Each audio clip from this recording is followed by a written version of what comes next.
Jadi kemudian penyelidik mengambil keterangan daripada yang mayoritas para pelajar ini semua mengarah kepada Del Petro CS karena yang dilihat itu akunnya, ternyata pemilik akun dan pengelola admin daripada Lokataru Foundation ini adalah Del Petro. Jadi di dalam proses penyelidikan yang dilakukan oleh pihak kepolisian tersebut ya, kemudian sekitar tanggal 27-28 polisi mengamankan para pelajar nih yang ikut demonstrasi. Sekitar jumlahnya mayoritas pelajar itu 765 orang. Nah, dari hasil interview terhadap para pelajar itu mengarahlah kepada akun media sosial, ada dia blog politik pelajar ya, ada Gejayan Memanggil ya, ada Aliansi Mahasiswa Pembugat dan Lokataru_Foundation. Jadi di sini bukan hanya dilihat daripada posko tersebut, tapi penyelidik menemukan adanya suatu ajakan ya yang sifatnya itu mengarah kepada pasal 160. Ya, sehingga kita lihat juga ada beberapa video juga tersebar seperti video mengatakan bahwasanya apabila terjadi kerusakan dan perusakan fasilitas umum itu sudah sesuai. Itu dari postingan itu? Ada di video. Postingan salah satu tersangka. Oke. Ya, udah sesuai itu katanya gitu kan. Nah, jadi kemudian itu pasca kerusakan dong berarti? Iya.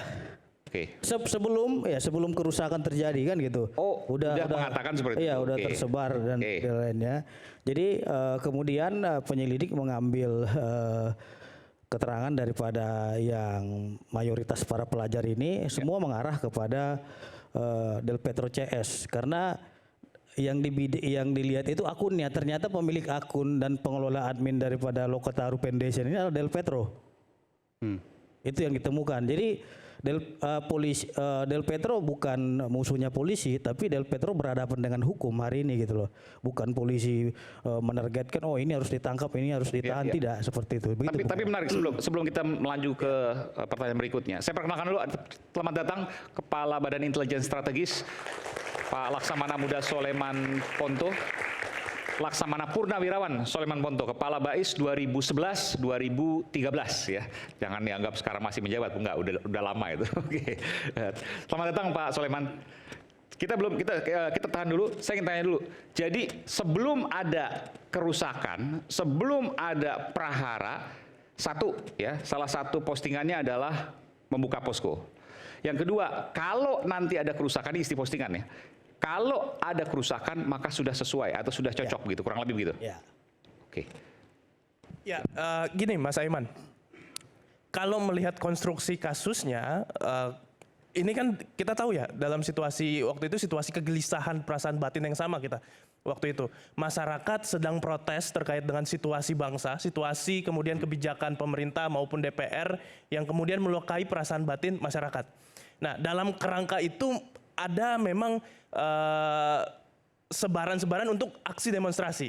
Oke, tadi sebenarnya kalau ada kerusakan maka sudah tepat. Kalau dikatakan ada yang kerusakan tidak ada spesifik kalau ada kerusakan maka enggak. Jadi tidak ada itu. Tidak ada secara spesifik menyatakan bahwa misalkan kita harus merusak apapun gitu. Konteksnya misalkan Del Petro ya. Ini kan ada beberapa orang. CS lah, ini kan ada beberapa. Ya, kalau khususnya misalkan di Del Petro Mas, ini kan mereka mencoba dikonstruksikan ya bersama-sama ya. Dalam kerangka memang ada postingan-postingan yang dia kolaborasi dengan beberapa akun Instagram.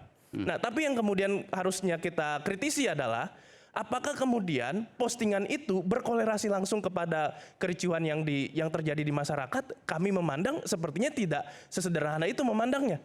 Bagaimana mungkin kemudian kericuhan yang kemudian terjadi secara masif itu digerakkan hanya dari postingan yang ada di Instagram? Ini kan logika awam aja Mas melihat itu. Jadi kami keberatan kalau dikatakan postingan itu berkontribusi pada kericuhan yang terjadi di masyarakat. Buktinya nggak ada. Menurut kami tidak valid.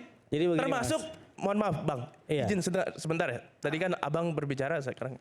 Termasuk mengkonstruksikan misalkan ada dengan pelajar datang kemudian anak-anak di bawah umur ikut demonstrasi. Pertanyaannya, memangnya pelajar itu adalah anak-anak? Saya bisa jadi dibilang pelajar, mahasiswa bisa jadi dibilang pelajar. Itu kan hal yang kemudian spesifik loh. Kalau kita bicara hukum itu ada yang namanya prinsip lex serta, lex stricta, lex scripta. Hukum itu dia harus jelas, harus tegas, dan kemudian harus tertulis. Nah, dalam kerangka itu makanya kami selalu mengkritisi, wah nggak bisa sembarangan ini menarik delik seseorang melakukan tindak pidana seluas ini. Nah, ini yang kemudian kami kritisi, Mas. Oke. Oke, kan saya sudah jelaskan kepada Mas bahwasannya itu adalah hasil penyelidikan yang dilakukan oleh penyelidik terkait dengan 765 orang yang diamankan itu. Mereka memberitahukan bahwasanya ia mendapat ajakan dan berupa di media sosialnya Lokataru Foundation dan Gejayan memanggil blog politik pelajar itu dari mereka gitu loh. Jadi bukan ujuk-ujuk polisi, oh ini karena ini nih gitu, karena ini nih. Tidak. Itu hasil daripada interview yang dilakukan terhadap 765 orang tadi, sehingga mengarah ke sana. Dan setelah diterusi Bang Aiman, ternyata adminnya ya mereka. Oke, tapi begini, tadi pertanyaannya menantang juga. Dari mana kemudian bisa disimpulkan bahwa prahara itu karena postingan-postingan yang tadi disampaikan oleh para aktivis? Oke, penyidik mendapat suatu keterangan yang diambil dari keterangan ahli. Sebagaimana ahli menyimpulkan baik dari ahli bahasa, ya, ahli ITE dan ahli pidana, sehingga penyelidik melakukan gelar perkara pada tanggal kalau nggak salah 29 Agustus ya untuk ditingkatkan ke penyidikan dan SPDP-nya dikirimkan kejaksaan hasil daripada bukti permulaan yang cukup tadi, yaitu dari keterangan saksi dan keterangan ahli. Begitu Bang Aiman. Artinya akan bisa dibuktikan di pengadilan kelak bahwa postingan tersebut dan memunculkan prahara. Ya, dan yang dipersoalkan oleh Mas tadi juga mereka sudah mengajukan pra-peradilan di Pengadilan Negeri Jakarta Selatan terkait dengan administrasinya.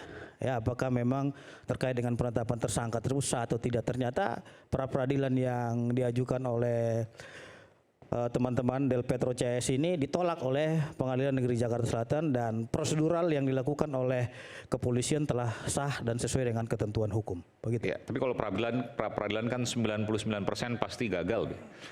Ya. Betul ya?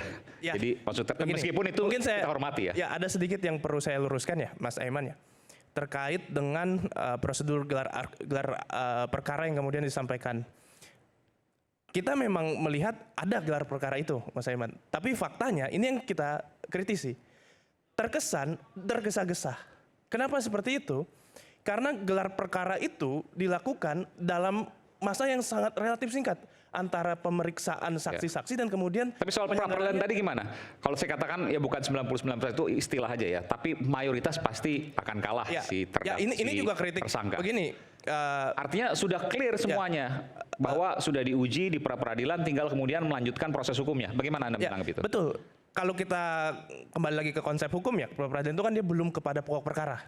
Dia hanya terkait dengan formalitas. Nah, sayangnya kami mendorong sebenarnya pengadilan lebih daripada sekedar mengecek formalitas. Oke. Hakim yang kemudian memeriksa perkara rekan-rekan, kami kritisi juga. Kenapa seperti itu? Terkesan seperti checklist saja. Oh, ada 2 alat bukti, oh ya sudah terpenuhi. Tanpa kemudian melihat apakah 2 alat bukti itu sudah sesuai prosedur atau tidak. Saya kasih contoh, Mas Aiman. Ada anak yang kemudian diperiksa oleh penyidik. Sayangnya anak itu tidak didampingi oleh siapapun pada saat dilakukan pemeriksaan. Dan itu menjadi bukti yang kemudian terungkap di persidangan. Oke. Artinya apa?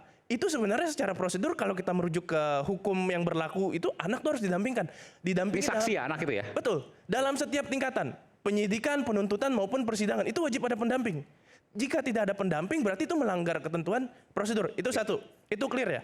Kemudian yang kedua terkait dengan kewajiban untuk memberikan SPDP. Mas Aiman, berdasarkan putusan Mahkamah Konstitusi nomor 30 tahun 2015 itu memberikan kewajiban konstitusional kepada penyidik. Siapapun penyidiknya, baik penyidik kepolisian, penyidik kejaksaan maupun penyidik KPK dan institusi-institusi penyidik PPNS yang lainnya. Untuk memberikan tembusan SPDP itu bukan hanya kepada penegak hukum tapi juga kepada tersangka dan keluarganya.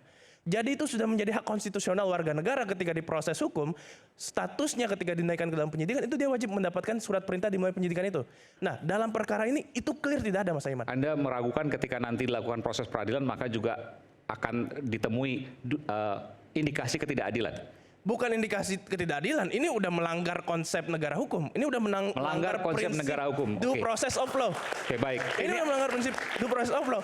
Oleh sebab itu makanya kami juga mengkritisi. Kami bahkan menghadirkan beragam ahli tata negara, ahli hukum acara pidana, khususnya misalkan dalam kasus yang saya dampingi dalam Sahdan Hussein. Kami hadirkan Dr. Aristo, kami hadirkan juga Prof. Denny Indrayana.